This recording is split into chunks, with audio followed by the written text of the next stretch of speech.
What's up guys, Garrett with selftdev. Today we're going to go over how to change your Discord's CSS. So you can take it from this standard theme to this frosted glass theme or any one of 100 other themes on the internet. But we're going to go with this just for demonstration purposes. Before we get started, make sure you hit that subscribe button so you can stay up to date with all the cool content I put out. And let's get to it. Now, first thing you need, obviously you have to have Discord installed. Next, you're going to go to the description and there will be a link to this page here. We're using the Bandaged DB third-party extension that lets us add custom CSS. So it'll give us some extra options in this section here.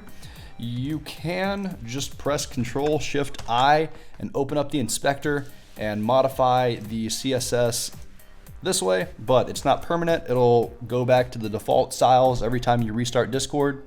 And we want something that will automatically load for us. So that's why we're using third-party extension and themes.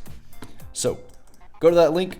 If you're on Windows, use the windows.exe here and it will download the installer. If you're on Mac, I'm assuming the process should be pretty similar. You'll just need to install that and then follow the steps we go through. You'll run that. Yes, we want the latest version. And then we will click on install Bandaged DB. Click on install to stable. You don't have to worry about Canary or PTB.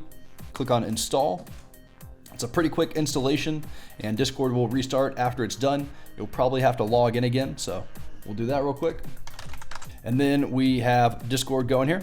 So now that we've got that extension installed, we should have some extra options down here. Bandaged DB settings, emotes, plugins, themes, and custom CSS. So settings and emotes lets you do some standard stuff like colored text. If you turn that on, the text you send will match the, we'll give it a sec to update. There we go. Yeah, the text you send will match the role color, but we don't want that. We want custom themes, right? So we'll go to settings, we'll turn that back off. And then themes, this is where we will add our themes. So if you look in the description, I will have a link to betterdiscordlibrary.com. That'll have a few themes for you, or you can just search for Discord themes, and there are a lot out there to choose from. But we're using this frosted glass theme, so we'll just click on download. It'll do the DDoS protection thing. And then it will download the theme.css for us. This is what it looks like, standard CSS stuff. But we're going to show that in folder, so we've got it right here. And then over in Discord, we're gonna click on Open Theme Folder at the top. That'll open our themes folder. And then it should be blank. I just already had that in there. But you'll drag the frosted glass theme into the themes folder. It will show up in the themes here, and all you have to do is turn it on. And then you've got that theme going. So if we go back here, you can see all the changes it made. Looks like it might have different font maybe. But you've got the cool background and then the frosted glass look. Now, if you want to mess with just the straight up CSS, you can do that as well. So this is the custom CSS editor. Since it's a web app, basically you can modify anything like you would standard CSS. So if we open up the inspector with Control-Shift-I or Command-Shift-I if you're on Mac, we can just look at this H2 and then we can just say H2